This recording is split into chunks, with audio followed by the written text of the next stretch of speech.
미국 특사가 비밀리에 한국행을 결정했습니다. 주한미군과 관세를 엮어 협정을 진행하겠다는 건데요. 그 속내는 따로 있는 것으로 보여지고 있습니다. 한국을 사랑하시는 분들은 좋아요 꾹 눌러주세요. 바로 시작합니다. 저는 클로이 윤입니다. 워싱턴 포스트 특파원으로 일한 지 5년째죠. 제 명함에는 클로이 윤이라고 쓰여 있지만 사실 거의 모든 사람들에게 그냥 클로이라고 불리길 원했습니다. 윤이라는 성은 가능하면 빼고 싶었어요. 이메일 서명도 기사 바이라인도 그냥 클로이로만 쓰고 싶었죠. 하지만 신문사 규정상 성을 빼는 건 불가능했습니다. 한국계 미국인이 제 정체성이지만 솔직히 한국계라는 부분은 늘 지우고 싶었어요. 어릴 때부터 부모님이 끓여주시던 된장찌개 냄새도 집에 오는 친구들 앞에서 부모님이 쓰시던 어색한 영어 억양도 모두 부끄러웠습니다. 왜 나는 그렇게 약한 나라에서 왔을까? 고등학교 세계사 시간에 한국 전쟁을 배우며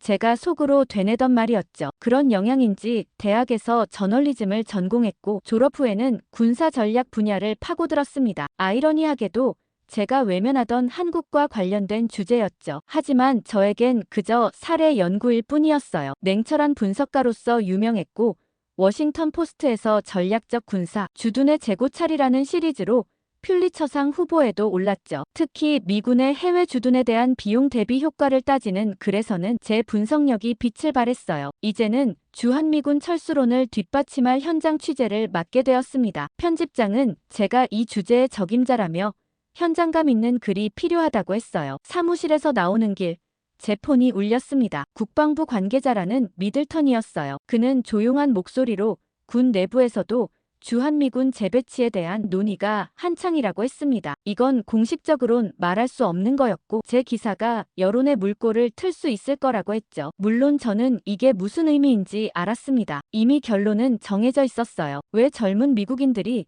한반도에서 목숨을 걸어야 하나요? 한국은 이제 세계 10위권 경제 대국이고 자체 방어 능력도 충분한데 말이죠. 미들턴은 하나 제안할 게 있다며 최근 주한미군 사이에 전역 신청서가 엄청나게 올라오고 있다고 했어요. 그러면서 마커스 브룩스라는 병사를 찾아보라고 했습니다. 복무 종료 전 대기 상태로 한국 경북 외곽 지역에 주둔하고 있다고 했죠. 가장 최근에 전역 신청을 했다고 하더라고요. 특히 군 생활 내내 불평 불만이 많았던 인물이라 한국에 대해서도 불평을 많이 늘어놓을 것 같다고 했죠. 그 친구 이야기가 제 기사에 좋은 소재가 될 거라고 했습니다. 전역 신청은 정말 훌륭한 소재였습니다. 제가 필요한 건 바로 이런 사례였어요. 더 이상 한국에 있기 싫어서 전역을 신청한 미군. 이보다 더 완벽한 철수론 근거가 어디 있을까요? 저는 바로 항공편을 예약했습니다. 서울행 비행기를 타기 전 마커스 브룩스라는 이름을 검색해봤죠. 30대 초반,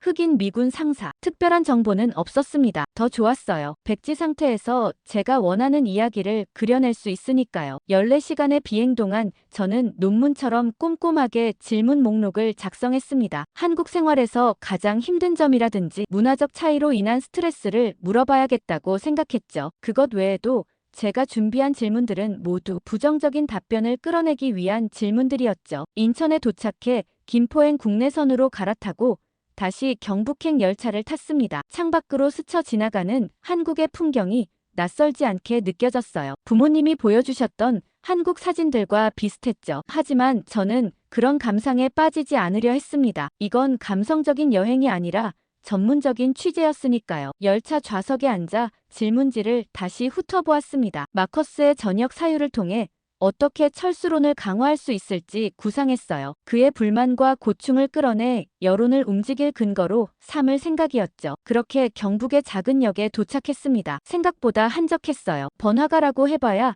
길 양쪽으로 늘어선 식당과 작은 상점들이 전부였죠. 저는 가방을 끌고 길을 나섰습니다. 약속 장소는 역에서 멀지 않은 카페였어요. 작은 동네라 그런지 의외로 사람들이 저를 쳐다보는 시선이 느껴졌습니다. 아마 제 서툰 걸음새가 저를 관광객처럼 보이게 했나봐요. 겉보기엔 한국인인데 완전히 이방인처럼 걷고 있으니까요. 카페에 도착해 자리에 앉자마자 문이 열렸습니다. 마커스 브룩스가 들어왔어요. 제가 상상했던 모습과는 달랐습니다. 밀리터리 룩이 아니라 평범한 청바지에 티셔츠 차림이었고 무엇보다 그의 표정이 너무 밝았어요. 고된 군 생활에 지친 사람처럼 보이지 않았습니다. 마커스는 환한 미소로 저를 알아보고 다가왔습니다. 그는 제 성을 보고 한국 게임을 짐작했는지 처음부터 윤 기자님이라고 불렀어요. 저는 속으로 움찔했습니다. 그냥 클로이라고 불러달라고 하고 싶었지만 왠지 그 순간엔 말이 나오지 않았어요. 자리에 앉자 저는 바로 질문을 시작했습니다. 한국 생활의 어려움부터 물었죠. 예상과 달리 마커스는 웃으며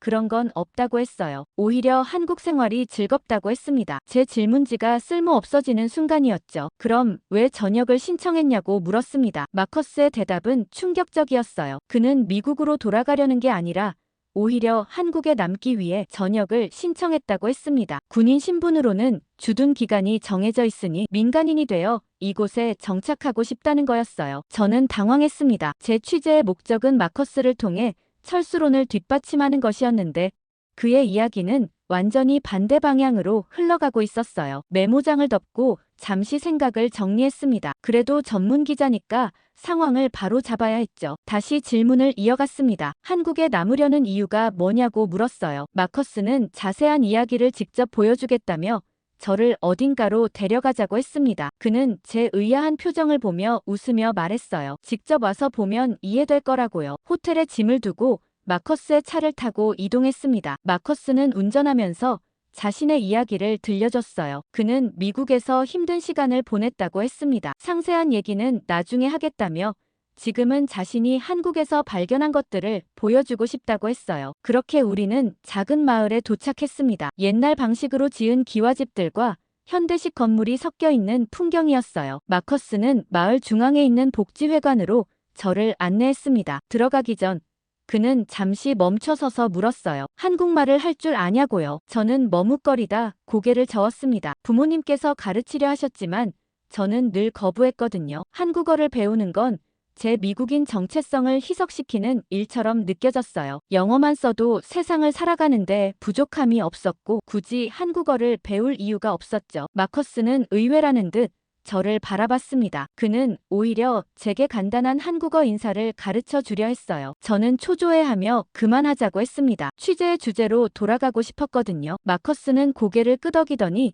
복지회관 문을 열었습니다. 문이 열리자 아이들의 웃음소리가 들렸어요. 교실처럼 꾸며진 공간에 초등학생으로 보이는 아이들이 모여 있었습니다. 마커스가 들어서자 아이들이 일제히 소리쳤어요. 마커스 아저씨.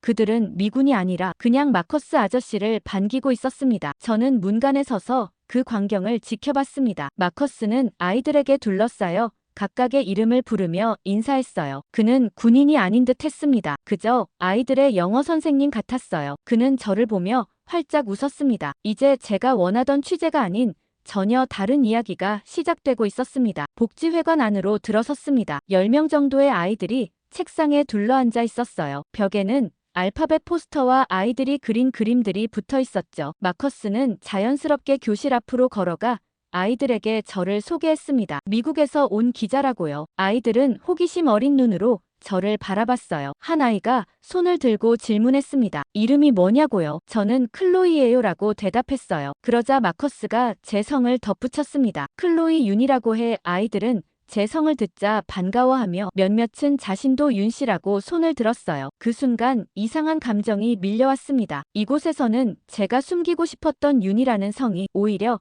친근함을 만들어내고 있었어요. 마커스는 오늘은 특별 수업이라며 아이들에게 영어로 자기소개를 시켰습니다. 아이들은 서툰 영어로 자신의 이름과 좋아하는 것들을 말했어요. 그 모습이 너무나 진지하고 열심인 게 놀라웠습니다. 마커스는 아이들 한 명 한 명의 발음을 정확히 고쳐주고 칭찬해 주었어요. 수업이 끝나고 아이들은 각자 준비해온 간식을 꺼내 나눠 먹기 시작했습니다. 한 아이가 저에게도 김밥을 건넸어요. 마커스는 제게 말했습니다. 여기서는 모든 걸 나눠 먹는 문화가 있다고요. 처음에는 그도 적응하기 어려웠지만 지금은 이런 문화가 좋다고 했습니다. 마커스는 2년 전부터 한 달에 2번씩 이곳에 와서 아이들에게 영어를 가르치고 있다고 했어요. 그러다 복무 종료 후 대기 상태인 지금은 일주일에 2번씩 온다고 했죠. 처음에는 봉사활동으로 시작했지만 점점 아이들과 정이 들었다고 했습니다. 이곳 아이들 대부분은 조손 가정이거나 맞벌이 가정의 자녀들이라 방과 후에 돌봄이 필요했다고 해요. 수업이 완전히 끝나고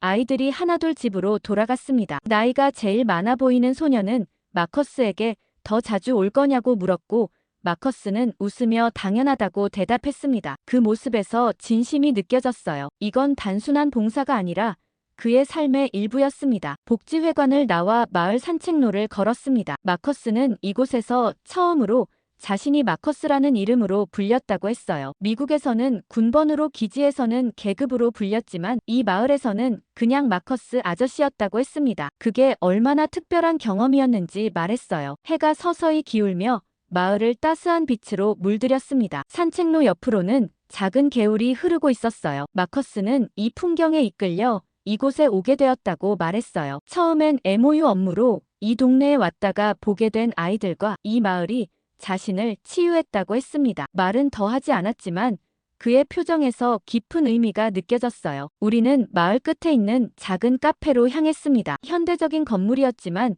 전통적인 요소가 가미된 인테리어였어요. 주인은 마커스를 반갑게 맞이했습니다. 마치 오랜 단골처럼요. 자연스레 두 잔의 커피가 나왔어요. 주인은 저에게도 친근하게 인사했습니다. 한국말로요. 저는 어색하게 웃으며 고개만 끄덕였어요. 마커스는 제 모습을 보고 웃었습니다. 그도 처음에는 그랬다고 해요. 모든 게 낯설고 불편했지만 이제는 이곳이 제2의 고향처럼 느껴진다고 했어요. 그는 자신이 미국에서 우울증을 앓았다고 처음 고백했습니다. 군 생활의 압박감과 인종차별 그리고 사회적 고립감, 모든 게 그를 무너뜨렸다고 해요. 한국으로 발령받은 건 그에게 일종의 도피처럼 느껴졌다고 했습니다. 처음에는 당연히 더 힘들었대요. 언어도 통하지 않고 문화적 차이도 컸으니까요. 하지만 이 작은 마을에서 그는 예상치 못한 것을 발견했다고 했습니다. 공동체의 힘이었어요. 마커스는 이 마을 사람들이 처음부터 그를 받아들였다고 했습니다. 그의 피부색이나 국적을 문제 삼지 않았다고 했어요. 카페 창밖으로 저녁 무렵의 마을 풍경이 보였습니다. 일을 마치고 돌아오는 사람들, 자전거를 타고 지나가는 아이들, 평범한 일상이지만 마커스에게는 소중한 풍경이었어요. 그는 이런 일상이 자신을 치유했다고 했습니다. 우울증이 사라지고 삶의 의미를 다시 찾게 됐다고요. 그래서 전역을 신청했다고 합니다. 군인으로서의 임무가 끝나면 미국으로 돌아가야 하지만 그는 여기에 남고 싶었어요. 이 마을에서 이 아이들과 함께. 그래서 민간인 신분으로 전환해 한국에 정착할 계획이라고 했습니다. 영어 선생님으로 혹은 다른 일을 하면서요. 저는 말문이 막혔습니다. 이건 제가 쓰려던 기사와는 완전히 다른 이야기였어요. 철수를 주장하기 위해 찾아온 취재원이 오히려 한국에 남고 싶어 하다니요. 제 노트북을 열어 질문지를 다시 보았습니다. 모든 질문이 무의미해졌어요. 현실은 제 예상과 달랐습니다. 해가 완전히 저물자 마커스는 배고프지 않냐며 저를 마을 중심가로 데려갔습니다. 그곳에는 작은 치킨집이 있었어요. 직원들은 마커스를 보자마자 반갑게 인사했고 주인으로 보이는 중년 여성은 그를 아들처럼 반겨주었습니다. 우리는 구석자리에 앉았고 주인은 따로 주문도 받지 않고 치킨과 음료를 가져다 주었어요. 마커스의 단골 메뉴인가 보다 했죠. 그는 이 치킨집이 자신의 두 번째 집이라고 했어요. 군 생활에 지쳐 우울할 때면 항상 이곳으로 왔다고 했습니다. 주인 할머니가 그를 딱 봐도 힘든지 알았다면서요. 치킨이 나오자마자 문이 열리며 아이들이 들어왔어요. 복지회관에서 본 아이들 중 몇몇이었습니다. 그들은 숙제를 들고 와서는 테이블에 펼쳐놓기 시작했어요. 마커스는 아이들이 방과 후에 종종 이곳에 와서 숙제를 한다고 설명했습니다. 치킨집 주인이 간식도 주고 가끔 도움도 주신다고요. 저는 장사를 하는 가게에서 이런 풍경이 벌어지는 게 믿기지 않았습니다. 아이들은 숙제를 하면서도 종종 마커스에게 질문했습니다. 그는 영어 문제를 도와주었고 때로는 수학 문제도 함께 풀어주었어요. 그 모습이 너무나 자연스러웠습니다. 이건 단순한 봉사가 아니라 일상이었어요. 마커스는 아이들의 이름을 부르며 각자의 특성과 성격까지 알고 있었습니다. 한 아이가 제게 다가와 자신이 그린 그림을 보여주었어요. 영어로 뭐라고 말해야 할지 물었습니다. 저는 무의식적으로 그림을 칭찬했어요. 아이는 기뻐하며 더 많은 영어 단어를 물었습니다. 마커스는 미소를 지으며 지켜보았어요. 문득 어색함이 밀려왔습니다. 저는 한국계인데 영어만 할 줄 알고 마커스는 미국인인데 한국어로 아이들과 소통하고 있었으니까요. 치킨집 주인이 저희 테이블에 앉아 마커스의 이야기를 들려주었습니다. 그가 처음 이곳에 왔을 때는 말도 없고 표정도 어두웠다고 해요. 군복만 입고 다니면서 사람들과 거의 교류가 없었다고 했습니다. 하지만 시간이 지나면서 조금씩 변하기 시작했대요. 마을 행사에 참여하고 아이들과 어울리고 이제는 한국어도 제법 할 수 있게 되었다고 했어요. 그는 갑자기 자신의 휴대폰을 꺼내 사진을 보여주었습니다. 마을 축제나 아이들과의 소풍 그리고 노인회관에서 한글을 배우는 모습, 이 모든 것이 그에게는 치유였다고 해요. 미국에서는 전문의에게 처방받은 우울증 약을 먹었지만 이곳에서는 사람들과의 관계가 약이 되었다고 했습니다. 가게 주인은 담백하게 말했어요. 자신의 아들도 미국에 유학 중인데 마커스를 보면 아들 생각이 난다고요. 그래서 더 챙겨주게 된다고 했습니다. 그저 사람 대 사람으로 정이 들었다는 거예요. 마커스는 그 말에 고개를 끄덕이며 감사의 마음을 표현했습니다. 치킨을 다 먹은 후 아이들은 김밥 만들기를 시작했어요. 주인이 재료를 준비해 주었고 아이들은 익숙한 손놀림으로 김밥을 말기 시작했습니다. 마커스도 함께 했어요. 그의 김밥은 아이들 것보다 훨씬 못했지만 즐거워 보였습니다. 주인은 제게도 해보라고 권했어요. 저는 망설였습니다. 한국 음식을 만들어 본 적이 거의 없었거든요. 부모님이 가르쳐 주시려 했지만 저는 늘 거부했어요. 마커스가 제 표정을 읽었는지 괜찮다며 도와주겠다고 했습니다. 어색하게 김밥을 말아봤어요. 완전히 실패작이었지만 모두가 웃으며 응원해 주었습니다. 그 순간 이상한 감정이 밀려왔어요. 미국인인 마커스는 한국 문화에 완전히 녹아들어 있는데 한국계인 저는 오히려 이방인처럼 느껴졌습니다. 그는 제 생각을 읽은 듯 말했어요. 처음 여기 왔을 때는 본인도 무너져 있었다고요. 미국에 있을 땐 우울증에, 저녁 고민에, 진단서 한 장만 있던 인생이었는데 이곳에서는 웃을 수 있게 되었다고 했습니다. 마커스의 말에 저는 말문이 막혔어요. 준비해온 질문들이 모두 의미 없게 느껴졌습니다. 철수론을 뒷받침할 인터뷰를 기대했는데 오히려 그 반대의 이야기를 듣고 있으니까요. 치킨집을 나오며 마커스는 물었습니다. 오늘 본 것들이 제 기사에 도움이 되었는지요? 저는 솔직히 대답했어요. 예상과는 완전히 다른 이야기를 보게 되었다고요. 그는 웃으며 말했습니다. 직접 와서 보니 이해가 되었냐고요. 저는 고개를 끄덕였습니다. 이해는 했지만 이제 무슨 기사를 써야 할지 혼란스러웠어요. 마커스와 헤어진 후 호텔로 돌아가는 길이 길게 느껴졌습니다. 머릿속은 복잡했어요. 제가 쓰려던 기사와 오늘 본 현실 사이의 간극이 너무 컸습니다. 편집장은 철수론을 뒷받침할 취재를 기대하고 있었고 국방부 관계자도 마찬가지였죠. 하지만 마커스의 이야기는 완전히 달랐어요. 호텔 근처에 도착했지만 바로 들어가고 싶지 않았습니다. 생각을 정리할 시간이 필요했죠. 거리에는 여전히 사람들이 오가고 있었습니다. 늦은 시간인데도 평범한 일상의 모습이었어요. 골목을 돌아 들어갔더니 작은 포장마차가 눈에 들어왔습니다. 따뜻한 불빛과 김이 오르는 음식들이 왠지 끌렸어요. 망설이다 발걸음을 옮겼습니다. 포장마차 안에는 몇몇 손님들이 있었고 중년의 아주머니가 분주히 음식을 내어주고 있었어요. 자리에 앉자 주인 아주머니가 물었습니다. 한국말로요. 저는 당황해서 영어로 대답했어요. 뭐가 맛있는지 추천해달라고요. 아주머니는 놀란 듯했지만 바로 웃으며 고개를 끄덕였습니다. 잠시 후 따뜻한 누룽지와 김치전이 나왔어요. 주문하지 않았는데도 알아서 내어주셨습니다. 누룽지를 한 입 먹자 이상한 기분이 들었어요. 어릴 적 할머니 집에서 먹던 맛이었습니다. 저도 모르게 미소가 지어졌죠. 김치전도 익숙한 맛이었어요. 부모님이 특별한 날에만 해주시던 음식이었습니다. 그때는 부끄러워서 친구들 앞에서는 먹지 않았는데 이제 와서 이렇게 그리워하다니 아이러니했죠. 포장마차 안은 생각보다 따뜻했습니다. 공간은 작았지만 정겨웠어요. 옆자리의 할아버지는 소주를 마시며 혼잣말을 하고 있었고 건너편에는 퇴근길로 보이는 회사원들이 수다를 떨고 있었습니다. 아무도 저를 이방인처럼 대하지 않았어요. 그저 한 손님으로 대해주었습니다. 벽에 걸린 작은 액자가 눈에 들어왔어요. 오래된 흑백 사진이었습니다. 자세히 보니 6.25 전쟁 당시 미군들과 한국인들이 함께 찍은 사진이었어요. 그 밑에는 한글로 뭐라 적혀 있었고 저는 번역 어플을 통해 내용을 번역해봤죠. 참전 미군들이 정말 고맙다는 내용이더라고요. 그 글귀를 보는 순간 마음 한편이 찌릿했어요. 제가 지금까지 쓰려던 기사는 이런 역사적 맥락을 완전히 무시한 것이었습니다. 주한미군은 단순한 전략적 주둔이 아니라 양국의 역사와 인연이 얽힌 결과물이었어요. 마커스의 이야기도 그 연장선에 있었던 거죠. 제가 한동안 먹지도 않고 생각에 빠져있자 주인 아주머니가 다가와 괜찮냐고 물었습니다. 한국말이었지만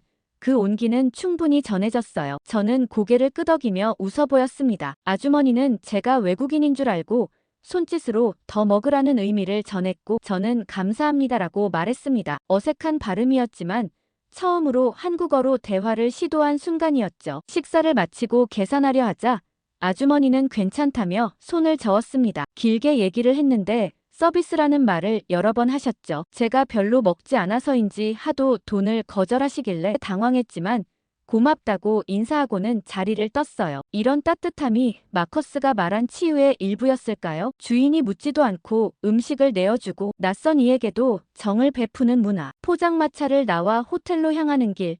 이상한 감정이 밀려왔어요. 지금까지 저는 제 한국인 정체성을 숨기며 살아왔습니다. 그것이 약점이라고 생각했어요. 하지만 마커스는 오히려 그런 한국적 가치에서 치유를 찾았습니다. 그는 미국에서 느끼지 못한 소속감과 따뜻함을 이곳에서 발견한 거였어요. 문득 부모님 생각이 났습니다. 그들은 저에게 한국어를 가르치려 애쓰셨고 한국 문화를 알려주려 하셨어요. 하지만 저는 늘 거부했죠. 더 미국인이 되고 싶었으니까요. 하지만 그 과정에서 제 일부를 잃어버린 건 아닐까요? 마커스는 이방인이었지만 이곳에서 자신을 찾았는데 저는 혈통적으로는 한국인이면서도 오히려 제 뿌리를 부정하며 살아왔습니다. 호텔방에 돌아와 노트북을 열었습니다. 화면에는 아직 빈 문서만 있었어요. 원래대로라면 미군 철수의 필요성이라는 제목으로 글을 시작했을 겁니다. 하지만 지금은 그럴 수 없었어요. 제게 한국의 피가 흐르고 있다는 건 부끄러움이 아니라 자랑일 수도 있겠다는 생각이 들었습니다. 그렇게 침대에 누워 오늘 본 것들을 생각하며 잠에 들었고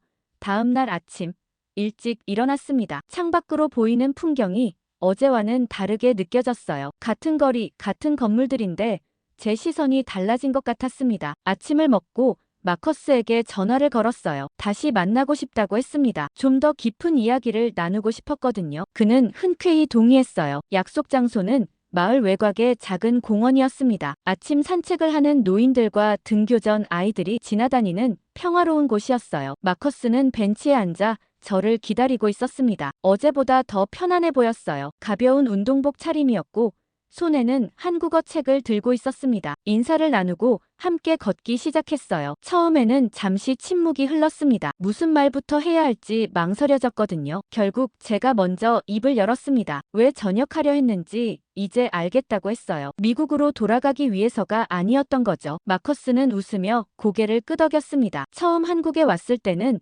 빨리 임무를 마치고 떠나고 싶었다고 합니다. 게다가 본국에서 가져온 우울증은 더 심해지는 것 같았대요. 매일 밤 약을 먹어야 했고 악몽에 시달렸다고 했습니다. 하지만 지금은 이렇게 달라졌다고 말이죠. 마커스는 가방에서 서류 몇 장을 꺼냈어요. 귀화 신청 서류였습니다. 그는 진지한 표정으로 말했어요. 군 복무가 끝나면 한국에 남아 귀화할 계획이라고요. 그래서 전역 신청을 한 것이라고 했습니다. 군인 신분으로는 주둔 기간이 정해져 있으니 민간인이 되어야 한국에 정착할 수 있었던 거예요. 그의 계획은 구체적이었습니다. 전역 후에는 먼저 영어 강사로 일하면서 한국어 공부를 더 할 생각이라고 했어요. 그리고 나중에는 작은 커뮤니티 센터를 열어 아이들을 가르치고 싶다고 했습니다. 특히 소외된 지역의 아이들에게 영어와 세계 문화를 알려주고 싶다고 했어요. 그는 여기서 받은 도움을 돌려주고 싶다고 했습니다. 서류를 보면서 마커스는 이 과정이 쉽지 않다는 것도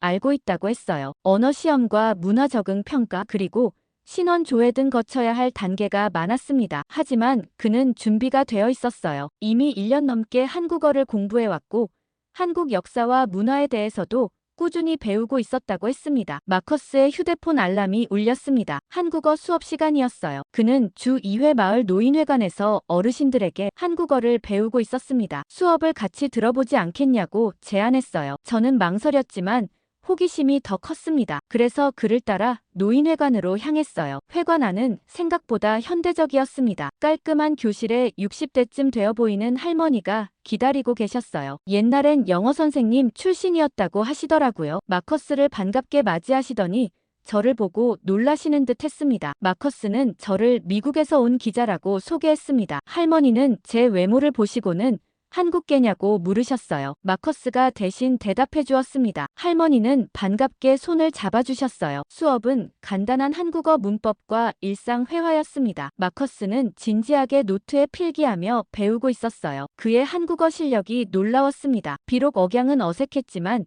기본적인 대화는 충분히 가능한 수준이었어요. 그는 저보다 한국어를 더 잘했습니다. 제 부모님의 모국어인데도 말이죠. 수업이 끝나고 할머니는 우리에게 차를 대접해 주셨습니다. 마커스는 자연스럽게 한국어로 감사 인사를 했어요. 할머니는 그런 마커스가 자랑스럽다며 칭찬해 주셨습니다. 그리고 저에게도 말씀하셨어요. 부모님 나라의 말을 배우는 건 뿌리를 찾는 일이라고요. 그 말에 가슴이 찡했습니다. 마을로 돌아오는 길, 마커스는 오늘 저녁에 특별한 모임이 있다고 했어요. 마을 노인회관에서 주민들과 함께하는 작은 저녁 식사 자리라고 했습니다. 저도 초대하고 싶다고 했어요. 저는 망설였지만 이 기회가 소중하게 느껴졌습니다. 그의 제안을 받아들였어요. 오늘 마지막 날인데 이보다 더 좋은 마무리는 없을 것 같았습니다. 차를 타고 마을로 향하는 길에 마커스는 조용히 말했어요. 오늘이 제 취재 마지막 날이라는 걸 알고 있다고요. 그래서 마을 분들께 미리 말씀드렸더니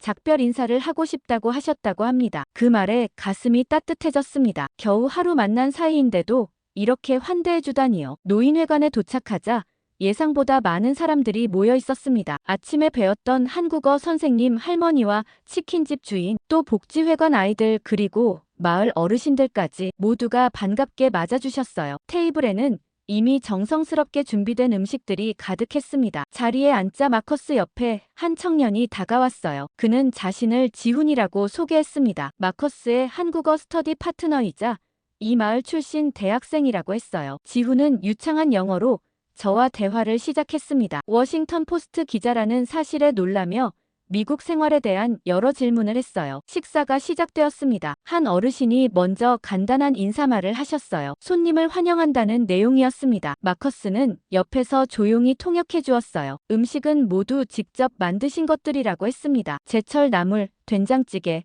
갓 지은 밥과 여러 반찬들, 특별히 외국인 입맛을 고려해 매운 음식은 따로 준비해 두셨다고 했어요. 식사를 하는 동안 어르신들은 저에게 여러 질문을 했습니다. 미국 생활은 어떤지, 한국에 와본 적이 있는지, 부모님은 어떤 분들인지 지훈이 번역해 주었고 저는 최대한 자세히 대답했어요. 그중 한 할머니가 제 성씨에 대해 물으셨습니다. 윤씨 가문은 어디 출신인지 아느냐고요. 순간 말문이 막혔습니다. 저는 제 가문의 뿌리에 대해 전혀 알지 못했어요. 부모님이 말씀해 주셨을 때도 관심을 두지 않았던 부분이었습니다. 당황해하는 저를 보고 마커스가 살짝 거들었어요. 제 부모님이 충청도 출신이라는 것을 어떻게 알았는지 말해주었습니다. 할머니는 반가워하시며 자신의 친정이 충청도였다고 하셨어요. 식사 중간에 할머니 한 분이 누룽지를 내어주셨습니다. 어제 포장마차에서 먹었던 그 맛이었어요. 할머니는 제게 따뜻한 미소를 보내며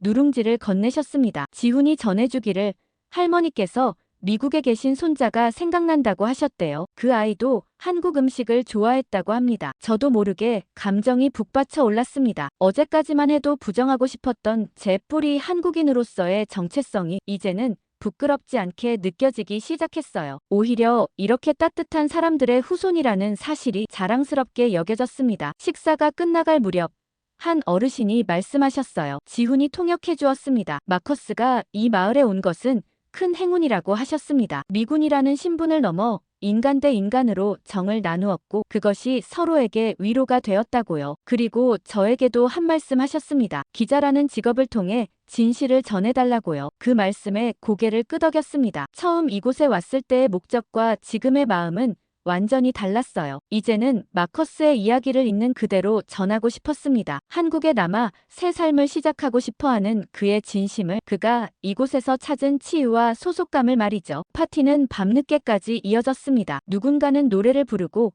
어르신들은 옛날 이야기를 들려주셨어요. 마커스는 모두와 자연스럽게 어울렸습니다. 그는 이미 이 공동체의 일원이었어요. 한국어로 대화하고 문화를 이해하고 사람들과 정을 나누는 모습이 너무나 자연스러웠습니다. 밤이 깊어 헤어질 시간이 되었습니다. 모두가 나와 배웅해 주셨어요. 어르신들은 제게 다시 한국에 오라고 하셨고 아이들은 선물이라며 직접 그린 그림을 건네주었습니다. 마치 오래된 친구를 보내는 것 같은 따뜻함이 느껴졌어요. 호텔 앞에 도착해 마커스와 작별 인사를 나눴습니다. 내일 아침 일찍 서울로 돌아가야 했기 때문에 이것이 마지막 만남이었어요. 그는 제 손을 꼭 잡으며 말했습니다. 제 기사가 어떤 내용이 될지 모르지만 진실을 전해달라고요. 저는 약속했습니다. 그의 이야기를 있는 그대로 전하겠다고요. 새벽 비행기를 타기 위해 일찍 일어났습니다. 짐을 정리하며 밤새 완성한 기사를 다시 읽어봤어요. 마커스의 이야기가 진실되게 담겨 있는지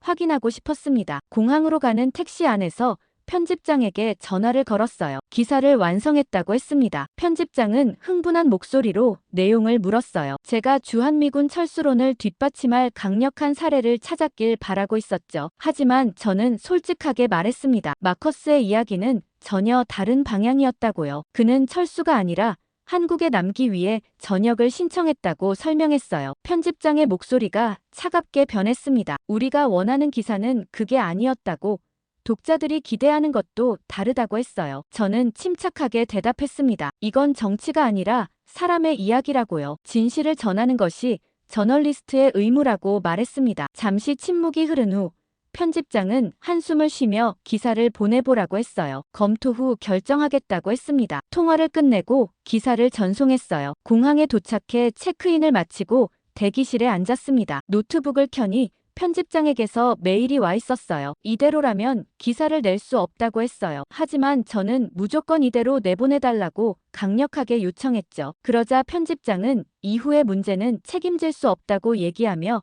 전화를 탁 끊었어요. 비행기에 탑승하며 마지막으로 한국의 하늘을 올려다봤습니다. 이 나라에 대한 제 시선이 완전히 달라졌어요. 예전에는 부끄러움의 대상이었는데 이제는 따뜻함과 정이 있는 곳으로 느껴졌습니다. 마커스가 말했던 치유를 저도 조금은 경험한 것 같았어요. 서울 경유 비행편이었기에 인천공항에서 몇 시간을 기다려야 했습니다. 그 시간 동안 부모님께 전화를 걸었어요. 오랜만에 연락이었죠. 한국에 와 있다고 말씀드리자 놀라시더군요. 짧게나마 경험한 것들을 이야기해드렸습니다. 부모님은 기뻐하셨어요. 특히 제가 한국어로 인사를 건넸을 때 어머니의 목소리가 떨리는 것이 느껴졌습니다. 제가 비행기에 올라 미국으로 도착한 사이 이미 기사가 나가 있을 예정이었고 반응이 기대됐어요. 집에 도착하자마자 짐을 풀고 노트북을 켰습니다. 제 기사가 온라인판에 올라와 있었고 댓글이 이미 수백 개 달려 있었습니다. 찬반 의견이 뜨겁게 오가고 있었죠. 많은 사람들이 마커스의 이야기에 감동했다는 반응을 보였습니다. 철수론자들은 당혹스러워했고 주둔 옹호론자들은 예상치 못한 지원군을 얻은 듯 했어요. 하지만 가장 많은 댓글은 단순한 정치적 의견이 아니라 인간적인 공감이었습니다. 왜 그는 한국을 그렇게 좋아했을까? 라는 질문이 자주 보였어요. 다음 날 아침 사무실에 출근했습니다. 동료들이 기사에 대해 이야기하며 축하해 주었어요. 편집장은 저를 따로 불러 이야기를 나눴습니다. 처음에는 화가 났지만 반응이 좋아 후속 기사를 내야겠다고 제안했습니다. 이번에는 더 길게, 더 깊이 한국을 경험할 수 있을 것 같았어요. 그리고 그 여정에서 부모님의 고향도 찾아볼 계획이었습니다. 독일군의 한국 파견 요청으로 의회가 뒤집어졌습니다. 독일 의회에서는 긴급 예산을 편성해 한국행을 지원해야 한다는 목소리가 높아지고 있는데요. 도대체 무슨 일인지 바로 알아보겠습니다. 안녕하세요.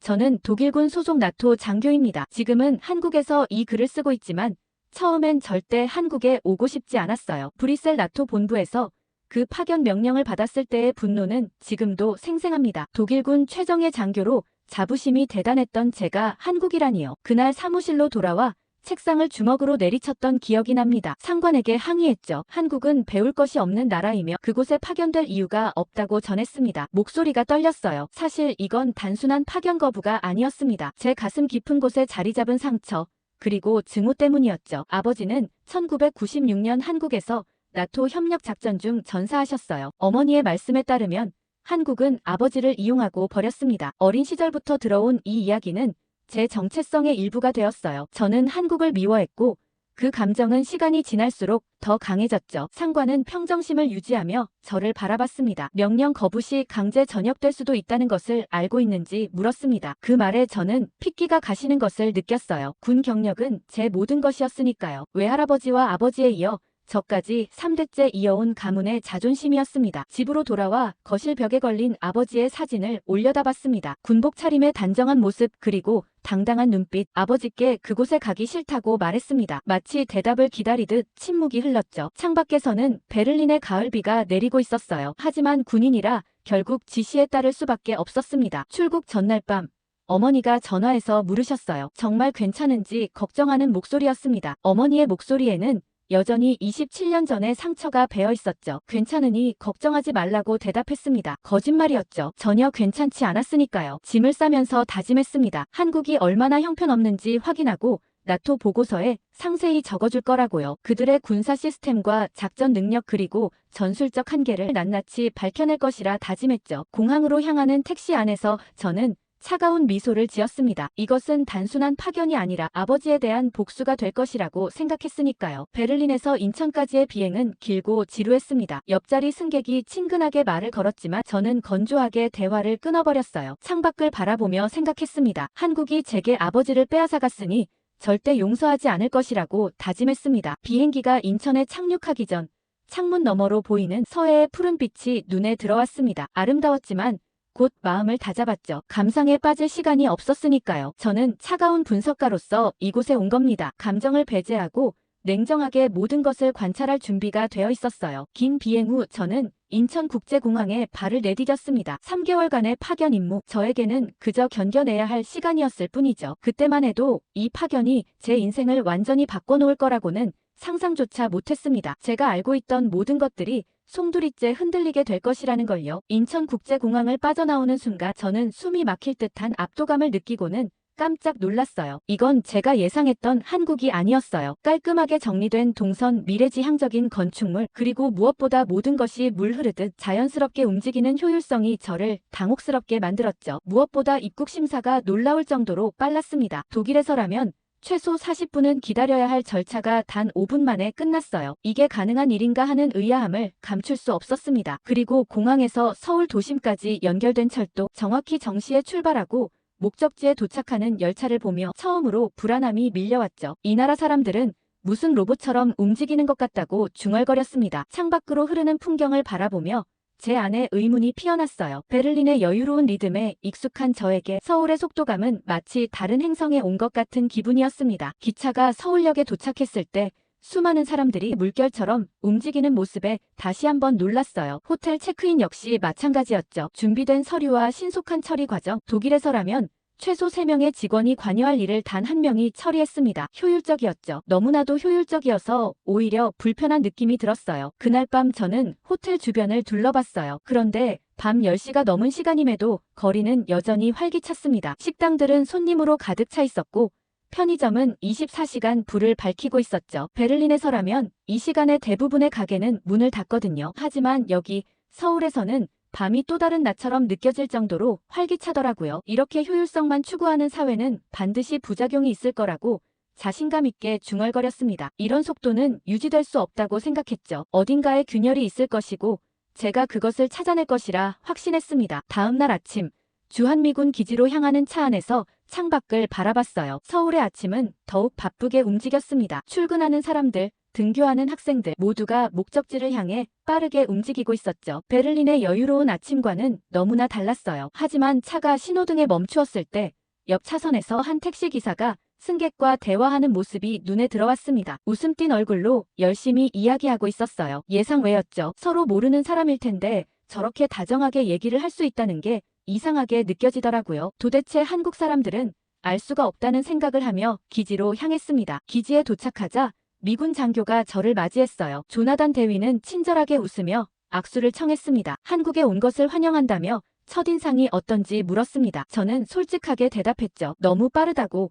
이 나라의 모든 것이 정신없이 흘러간다고 전했습니다. 조나단 대위는 웃음을 터뜨렸어요. 그게 한국의 매력이며 전쟁터에선 그 속도가 생명을 구한다고 말했습니다. 그리고 곧 여기에 익숙해지면 한국을 떠날 수 없을 거라고 했죠. 안 그래도 그것 때문에 주한미군들은 돌아가고 싶지 않다고 아우성이라고 덧붙이더라고요. 조나단의 말은 믿기 어려웠습니다. 이렇게 빠르고 효율성만 추구하다가는 정작 중요한 것들을 놓칠 거란 생각이 들었죠. 분명 정확성이 떨어지거나 위험한 상황이 생길 거라 확신했어요. 아버지도 그랬던 것처럼 말이죠. 잠시 후 훈련장에 도착했을 때 이미 한국군과 미군의 합동훈련이 한창이었습니다. 당시 저는 멀리서 보이는 움직임에 눈을 의심했어요. 마치 무언의 대화를 나누는 듯 두 군데는 완벽한 호흡으로 움직이고 있었습니다. 조나단 대위가 저를 지휘 텐트로 안내했죠. 조나단은 오늘 적진 침투 및 구출작전 훈련이라고 설명했습니다. 저는 고개를 끄덕였어요. 독일군에서도 유사한 훈련을 자주 실시했기 때문에 익숙한 시나리오였죠. 그러나 곧 익숙함은 당혹감으로 바뀌었습니다. 한국군의 움직임은 독일군과 완전히 달랐어요. 우리는 모든 상황을 철저히 분석하고 체계적으로 움직입니다. 각 병사의 역할이 명확하게 구분되어 있고 지휘 체계는 수직적이죠. 그러나 한국군은 마치 하나의 유기체처럼 움직였습니다. 지시 없이도 서로의 의도를 파악하는 듯 했어요. 이건 체계가 아니라 그냥 감으로 움직이는 것 같다고 저도 모르게 중얼거렸습니다. 조나단이 제 말을 들었는지 웃으며 다가왔죠. 마르코 소령에게 어떻게 보이는지 인상적인지 물었습니다. 저는 솔직하게 의견을 표했습니다. 솔직히 말해서 너무 즉흥적으로 보인다고 말했어요. 독일군이라면 각 단계별로 명확한 프로토콜이 있을 텐데 그런 게 없어 보인다고 덧붙였습니다. 제 말에 조나단의 표정이 진지해졌어요. 한국군의 강점은 바로 그 즉흥성에 있다고, 전장은 예측할 수 없기 때문이라고 설명했습니다. 훈련이 계속되는 동안 저는 한국군의 움직임을 자세히 관찰했어요. 그들의 판단 속도는 놀라웠습니다. 상황이 변할 때마다 즉각적으로 대응했죠. 독일과는 너무 다른 훈련 방식에 저는 이게 실제 전장에서도 효과적일 수 있을까 하는 생각뿐이었죠. 점심시간 조나단과 함께 식사하면서 제 생각을 늘어놓았습니다. 한국처럼 빠르다고 해서 전쟁에서 승리하는 것은 아니며 정확성과 체계가 더 중요한 거 아니냐고 말했습니다. 조나단은 잠시 생각하더니 느려서 죽는 것보단 낫지 않겠냐고 농담처럼 웃어넘겼죠. 그의 말은 마치 화살처럼 가슴에 꽂혔어요. 아버지가 돌아가신 그날을 떠올렸습니다. 만약 그때 더 빨리 움직였다면, 만약 구조팀이 몇 분이라도 일찍 도착했다면, 이런 생각들이 머릿속을 스쳐 지나갔죠. 그리고는 이런 방식으로는 전혀 효율적이지 못할 거라는 내용의 보고서를 쓰면 되겠다고 생각했습니다. 하지만 오후 훈련을 보고 제 생각이 완전 바뀌었죠. 한국군의 신속 대응 능력을 직접 체험할 수 있었습니다. 제가 관찰자로 참여한 팀에 갑작스러운 적군의 공격이 시뮬레이션 되었어요. 한국군 대원들은 눈짓만으로 의사소통하며 놀라운 속도로 대응했습니다. 5분 만에 상황은 완전히 통제되었죠. 인상적이라는 말이 저도 모르게 나왔습니다. 조나단은 제 반응을 보고 만족스러운 미소를 지었어요. 이제 한국군이 속도전의 달인이라는 걸 알겠냐고 물었습니다. 훈련이 끝나고 숙소로 돌아가는 차 안에서 저는 오늘 본 것들을 정리해보았어요. 한국군의 방식은 분명 독특했습니다. 굉장히 빠르고 효과적이었죠. 그러나 여전히 한 가지 의문이 남아있었습니다. 이건 한국 스스로 해낸 게 아니라 미군이 보호해주니까 가능한 일이 아닌가 하는 생각이 들었어요. 다음 날 훈련이 끝난 후 저는 미군 병사들이 모여있는 카페테리아로 향했습니다. 그들은 웃고 떠들며 오늘의 훈련을 되새기고 있었어요. 저는 조금 떨어진 테이블에 앉아 그들을 관찰했습니다. 한국에 주둔하는 미군들은 어떤 생각을 가지고 있을까 궁금했죠. 용기를 내어 그들의 테이블로 다가갔습니다. 합류해도 되는지 물었어요. 눈빛에서 처음에는 경계심이 읽혔지만 곧 환영하는 미소로 바뀌었습니다. 독일에서 왔다는 것을 들었다며 반갑게 맞아주었어요. 간단한 소개를 마치고 저는 궁금했던 질문을 꺼냈습니다. 솔직히 한국에서 복무하는 게 미군 입장에서는 손해가 아닌지, 한국군은 그들의 보호가 없다면 제대로 기능할 수 있을지 물었어요. 질문이 너무 직설적이었나 싶었지만 그들의 반응은 예상 밖이었습니다. 마이크 중사가 웃으며 손해가 아니라 오히려 배운 게 더 많다고 대답했어요. 그의 말에 다른 병사들도 동의하듯 고개를 끄덕였습니다. 제이슨 상병이 말을 이었어요. 한국군은 미쳤을 정도로 빠르고 전장에서는 그게 생명을 구한다고 말했습니다. 그들도 한국군에게서 많이 배우고 있다고 덧붙였죠. 의아했습니다. 이것은 제가 예상했던 반응이 아니었으니까요. 저는 미국군의 장비나 훈련 방식이 더 우수하지 않냐고 물었습니다. 토마스 중위가 대답했어요. 한국군의 장비는 이미 전 세계적으로도 인정받을 정도로 우수하다고 했죠. 그리고 한국 사람들은 그걸 효율적으로 사용하는 방법을 안다고 설명했습니다. 한국군은 주어진 자원을 최대한 활용하는 능력이 탁월하며 그들에게서 배울 점이 많다고 강조했어요. 저는 점점 혼란스러워졌습니다. 이건 제가 알고 있던 것과 너무 달랐어요. 미군은 한국을 보호하는 입장이 아니라 오히려 동등한 파트너로 한국군을 존중하고 있었습니다. 대화는 계속되었고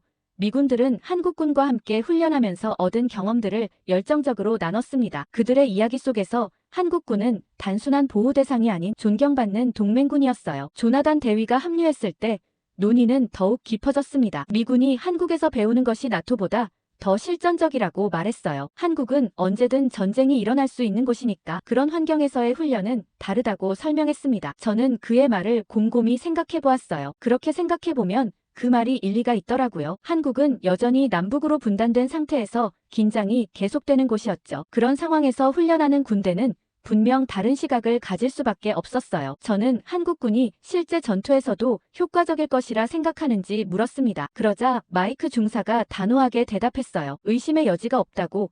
그들은 준비되어 있으며 아마 미군보다 더 잘할 수도 있을 거라고 말했습니다. 이 말에 저는 깊은 생각에 잠겼습니다. 그간 제가 생각했던 한국군에 대한 인식이 완전히 잘못된 것은 아닐까 싶었고 머릿속이 복잡해졌죠. 대화가 끝나고 숙소로 돌아가는 길 베를린에 있는 어머니에게 전화를 걸었습니다. 여기서 뭔가 이상한 걸 발견했다고 말했어요. 제 목소리에는 혼란이 묻어났죠. 어머니는 잠시 침묵하셨습니다. 그리고 차가운 목소리로 말씀하셨어요. 그들이 뭘 안다고 그런 말을 하는지 모르겠다고 하시며 한국은 아버지를 죽음으로 몰아넣은 나라라고 단호하게 말씀하셨습니다. 제 마음이 무거워졌습니다. 어머니의 반응이 예상했던 그대로였어요. 어머니는 계속해서 한국군이 아버지를 위험한 임무에 내보내고 제대로 지원하지 않았다고 그들은 나토의 기술과 지식만 얻으려 했을 뿐이라고 말씀하셨어요. 어머니는 아버지의 죽음 이후 27년 동안 한 번도 생각이 바뀐 적이 없다고 그리고 저도 한국인들에게 속지 말라고 단호하게 말씀하셨어요. 전화를 끊고 나서 침대에 누웠지만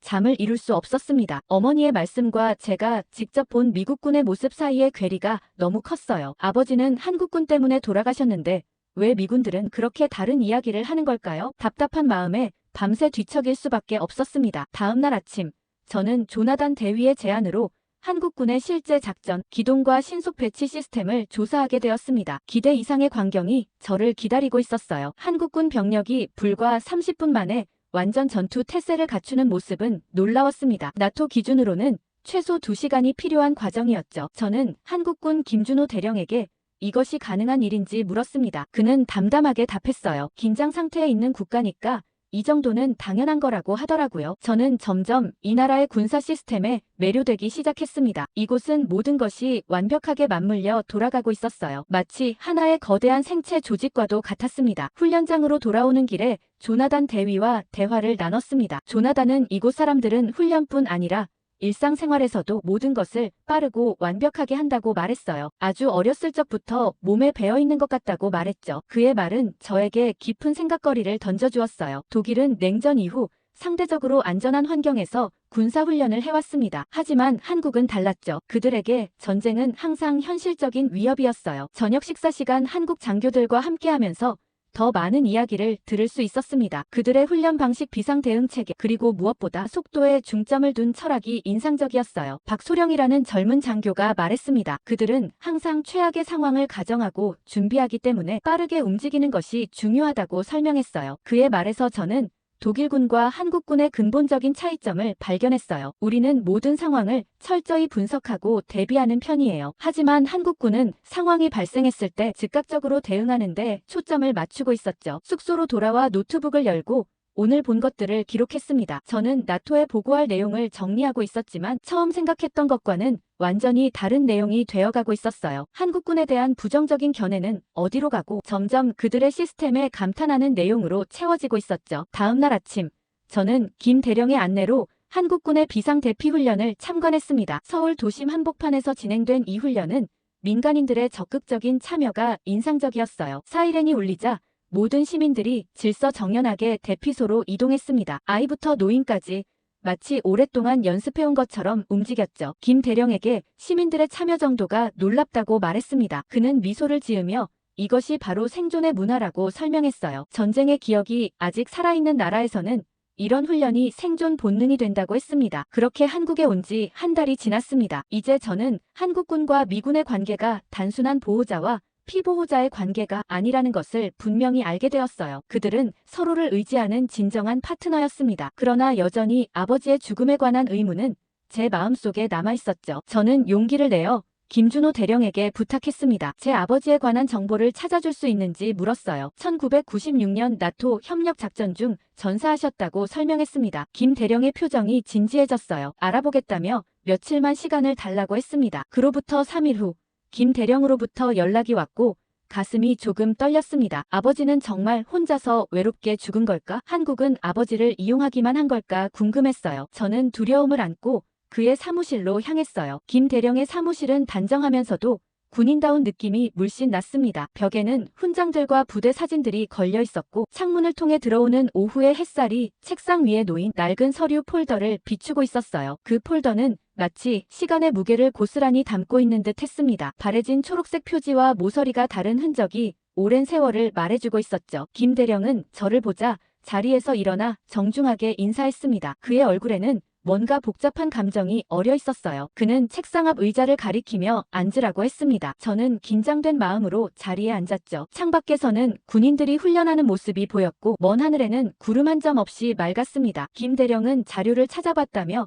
제게 한번 읽어보는 게 좋을 것 같다고 했습니다. 그는 테이블 위에 놓인 폴더를 조심스럽게 제게 밀어주었어요. 손가락이 서류에 닿는 순간 이상하게도 전기가 통하는 듯한 감각이 느껴졌습니다. 마치 27년 전 과거와의 연결고리를 만진 것 같은 기분이었어요. 폴더를 열자 옛 문서 특유의 먼지 냄새가 코끝을 스쳤습니다. 첫 페이지에는 나토 한국 합동작전 보고서 1996년 10월 15일이라는 제목이 적혀 있었어요. 김 대령은 제 아버지는 혼자 죽은 게 아니며 그를 끝까지 지키려 했던 한국군 병사들도 있었다고 말했습니다. 그의 목소리는 조용했지만 그 말의 무게는 무겁게 제 가슴을 내리눌렀어요. 숨이 멎는 것 같았습니다. 어머니는 항상 한국이 아버지를 이용하고 버렸다고 말씀하셨어요. 저는 그 말을 한 번도 의심해 본 적이 없었습니다. 그런데 김 대령이 보여준 오래된 군사작전 보고서에는 전혀 다른 이야기가 쓰여 있었어요. 서류의 페이지를 넘기면서 점점 더 충격적인 진실이 드러났습니다. 당시 사진과 지도 그리고 작전 일지까지 모든 것이 제가 알고 있던 이야기와는 달랐어요. 김 대령은 그날 한국군 3명이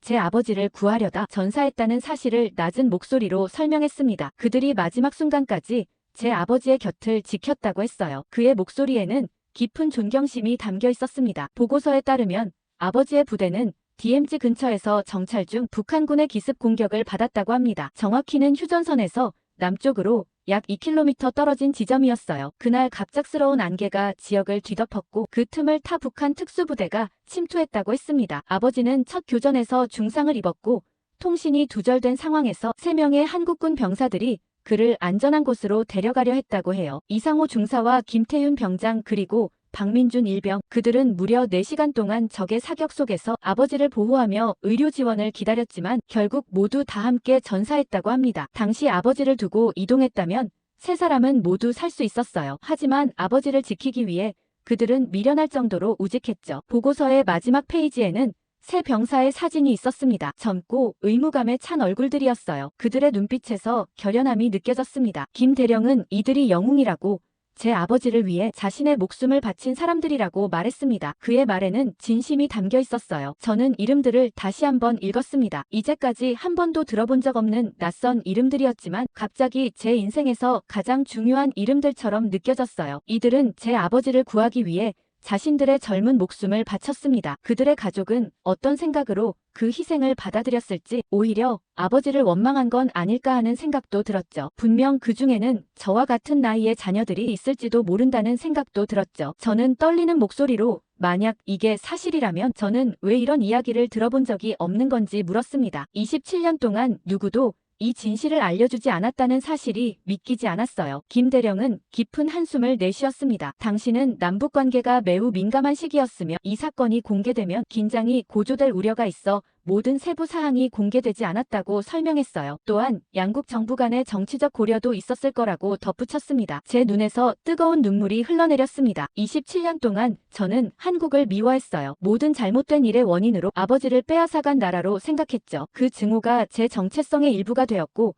그것이 이번 파견을 그토록 거부했던 이유였습니다. 하지만 진실은 완전히 달랐어요. 한국군 병사들은 아버지를 구하기 위해 자신의 목숨을 바쳤습니다. 그들은 국적을 넘어 전우애를 보여주었어요. 제가 그토록 미워했던 나라의 군인들이 아버지의 마지막 순간을 함께 해준 것이었습니다. 보고서의 마지막 페이지에는 세 병사에게 수여된 무공훈장의 기록이 있었어요. 국가와 동료를 위한 숭고한 희생이라는 문구가 제 마음을 더욱 무겁게 했습니다. 서류를 천천히 덮으며 제 인생의 거짓과 마주하는 느낌이었습니다. 모든 것이 잘못되었다는 사실을 인정하는 것은 고통스러웠지만 동시에 이상하게도 해방감을 느꼈어요. 마치 오랫동안 짊어지고 있던 무거운 짐을 내려놓는 듯한 느낌이었습니다. 사무실을 나와 기지 주변을 혼자 걸었습니다. 가을의 서늘한 바람이 얼굴에 닿았지만 마음속은 폭풍이 몰아치고 있었어요. 이토록 오랜 시간 동안 잘못된 믿음을 품고 있었다니, 한국을 미워하는데 제 인생의 많은 부분을 소비했습니다. 걷는 동안 머릿속에는 수많은 생각들이 교차했어요. 그리고 저는 한국의 가을 하늘을 올려다보았어요. 맑고 푸른 하늘이 마치